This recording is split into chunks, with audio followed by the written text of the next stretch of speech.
It's not going to happen. You have to make the match. You have to make the match.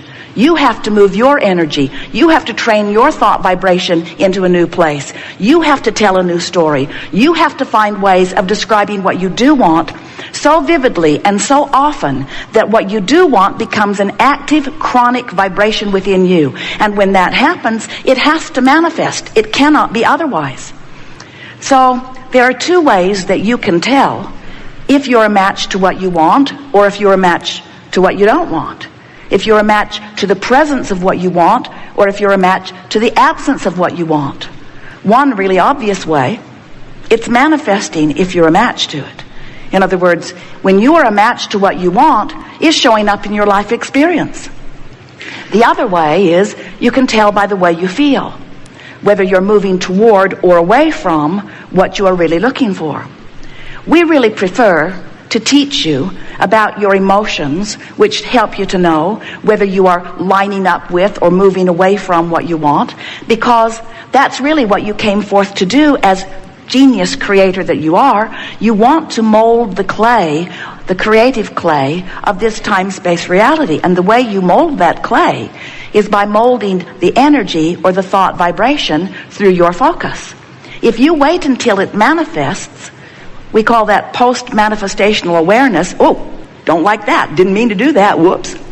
It's hard to suck it back, isn't it?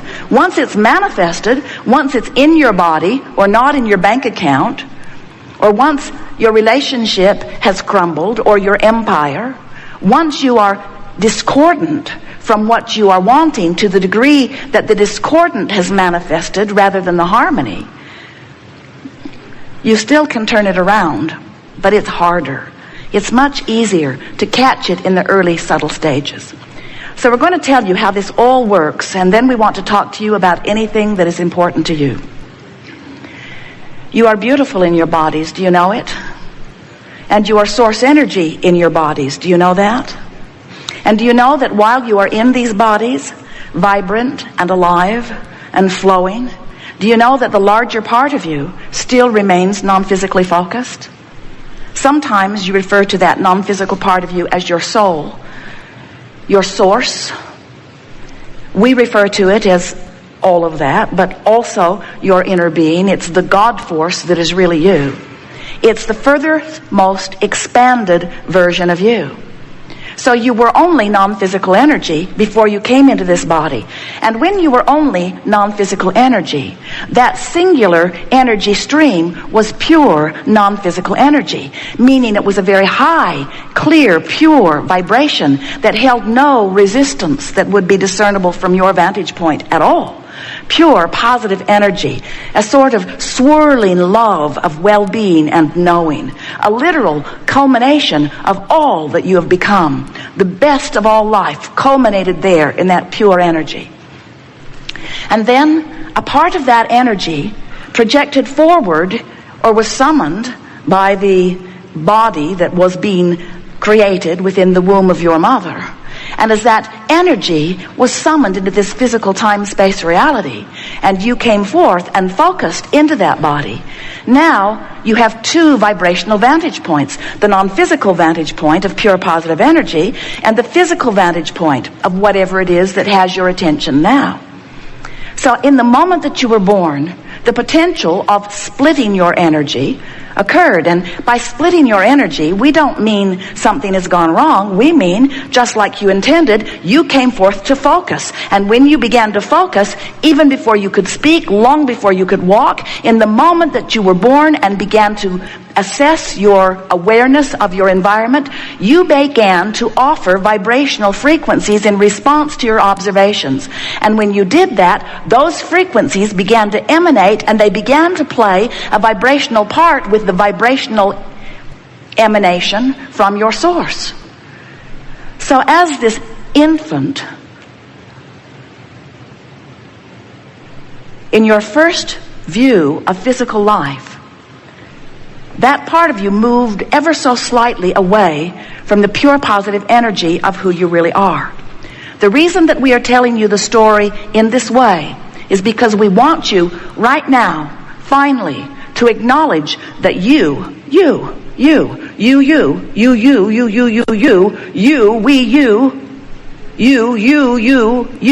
we, you have two vivid vibrational vantage points. And those vibrational vantage points are playing off of one another all day, every day. That's what your emotions are.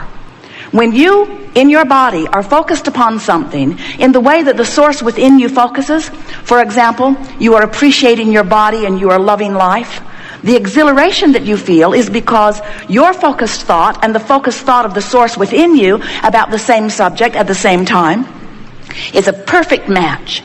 So in your fusion, in your blending, in your alignment, in your closing of this gap, in your allowing of your complete connection with who you are, you feel the full vitality of source flowing through you in this actively focused human physical leading edge time-space moment. The best of life. When you are loving someone, perfect fusion. When you are hating someone, not even close. When you are feeling your worthiness, perfect fusion. When you are feeling insecure or unworthy, not even close. We want you to begin to utilize your emotions to let you know the most important thing that you will ever come to wonder about, and that is your relationship with who you are. Because when you pay attention to the relationship between you and you, now in your being tuned in, tapped in, turned on to the energy of you, to the fullness of you, to that which you call God force, to the energy that creates worlds, in that alignment and only in that alignment can you even begin to live your life in the way that you've intended. You are source energy. You didn't come forth to prove worthiness. You came forth as a worthy creator, eager to take thought beyond that which it had been before. And you knew that as you poured yourself into this physical body and into the contrast that surrounds you, you knew that the contrast would inspire new desires. You knew that they would emanate from you constantly. And that's exactly what happens. The contrast helps you to know what you don't want, know what you do want. Isn't that the way contrast always works? Do you realize that without vibrational contrast, you couldn't see anything? That it's only because of contrast, photographers know it, that you can even pick things out. Have you ever looked at a polar bear in a snowstorm? He's hard to see. But when you realize that you are living in this variety of contrast to help you to focus, and that the energy that you feel is always your awareness of how you are focusing it, whether you are focusing in your physical body away from your broader knowing, or whether you are utilizing this broader knowing while you are focused here, that's really what the art of allowing is all about. This universe is managed by the powerful law of attraction. And what that means is, when you offer a vibration, what matches it comes to it. So can you even begin to imagine? It's not easy for you from your physical format. What must be amassing around the source energy part of you? The part of you that only focuses upon love and well-being and expansion. Can you imagine what that vortex of creation must be like that is swirling? That's what eternity is based upon.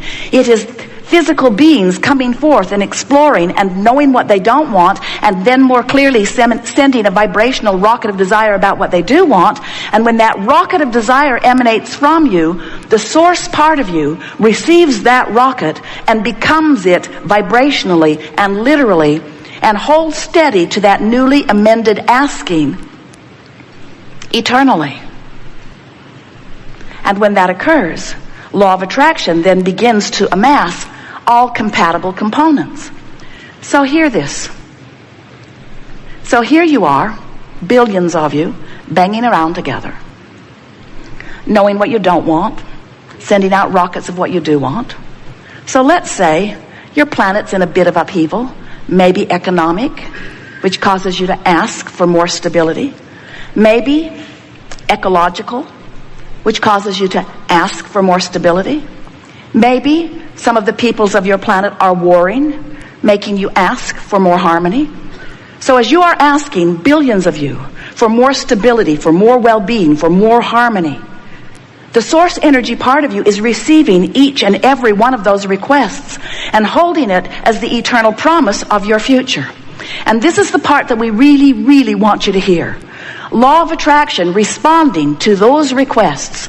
Law of attraction responding to that focused, pure asking. Law of attraction's response is causing an assembling of all cooperative components. So in the moment of the asking, this is something that most of our physical friends have a hard time wrapping their thoughts around, because you are so physically oriented, you are so accustomed to looking at the knock on wood, what I can see and hear and smell and taste and touch, aspects of your environment, that you miss sometimes altogether the fact that you are, and everything else is, and everyone else is, a vibrational being. Everything is vibrational.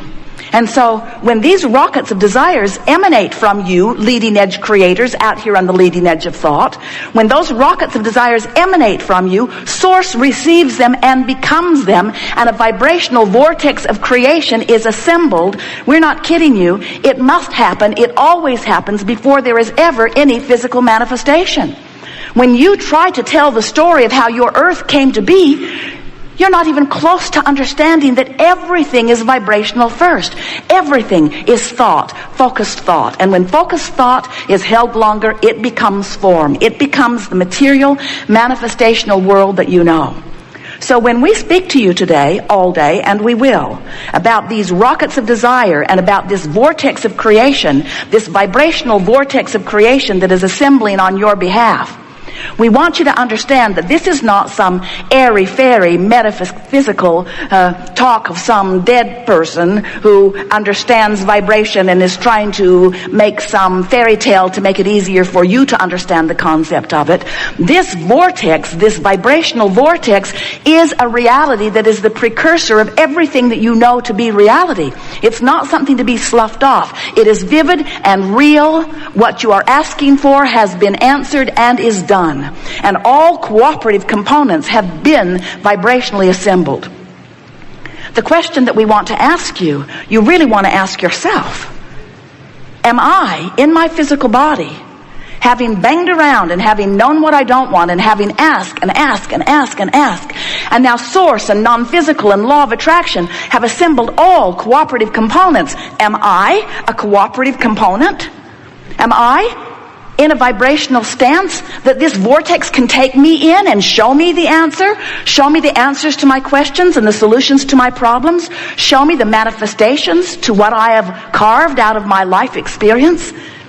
And the answer is held in the way you feel in any moment in time. If you are full of love, you're in the vortex. You're in the vortex and you are seeing the obvious unfolding. The next logical step just keeps showing up for you.